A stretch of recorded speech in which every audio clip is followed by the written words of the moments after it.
The young hero and the horrible giant. God's people had some scary enemies, but the Philistines were the scariest of them all. And now the Philistines had come to fight them.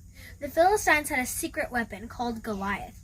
Goliath was a terrifying soldier and, worst of all, a giant so strong and so tall and so scary that no one had ever been able to fight him and live to tell the tale. So there they were, the Philistines standing on top of one hill and God's people standing on top of the other. Every day, Goliath came out and shouted, "Send your best soldier to fight me. If he wins, we will be your slaves.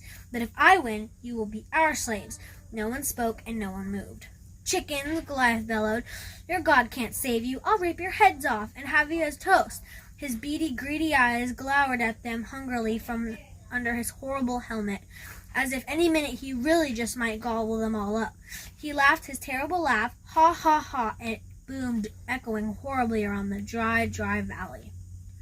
Well, Goliath might just as well have been a green, slimy monster with 3 heads, because God's people froze with fear.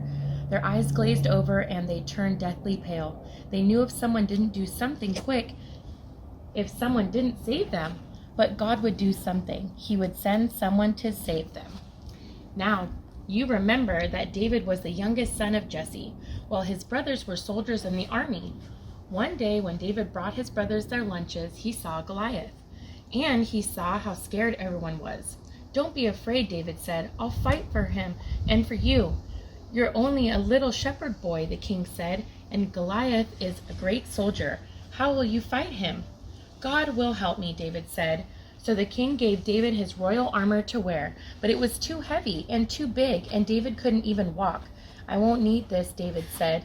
Instead, David picked out 5 smooth stones from the stream. 1, 2, 3, 4, 5, took his slingshot and walked towards Goliath. Step, step, step.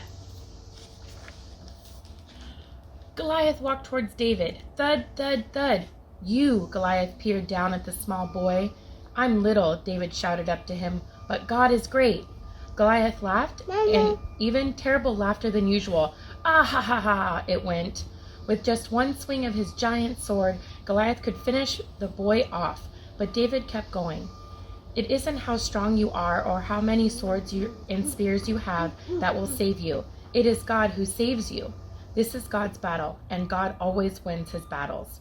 David put a stone in his sling, swung it around, and let it go. The little stone flew, whizzed like a bullet through the air, and struck Goliath, thud, right between the eyes. Goliath stopped laughing. He stumbled and staggered and crash fell dead. When the Philistines saw Goliath was dead, they ran away. And when God's people saw them running away, they cheered. God had saved his people. David was a hero.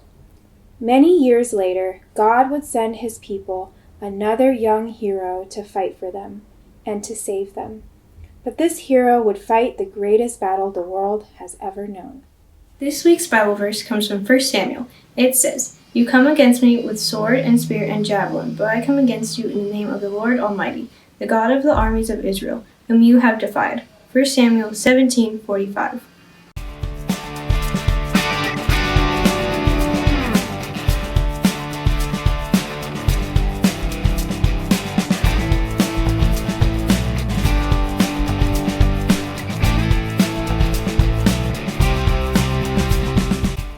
"Don't be afraid," David said. "I'll fight him for you."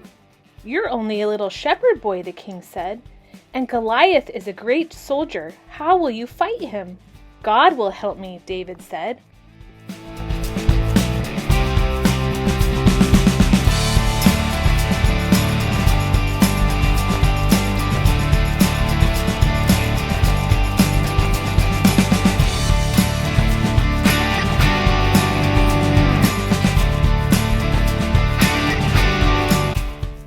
But David kept going.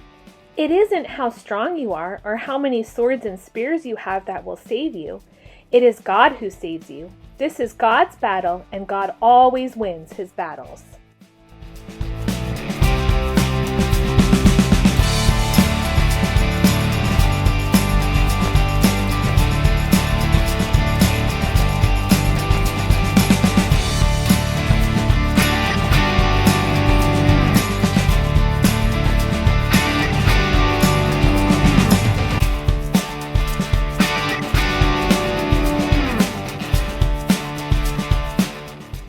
David put a stone in his sling, swung it around, and let it go. The little stone flew whiz like a bullet through the air and struck Goliath thud right between the eyes. Goliath stopped laughing.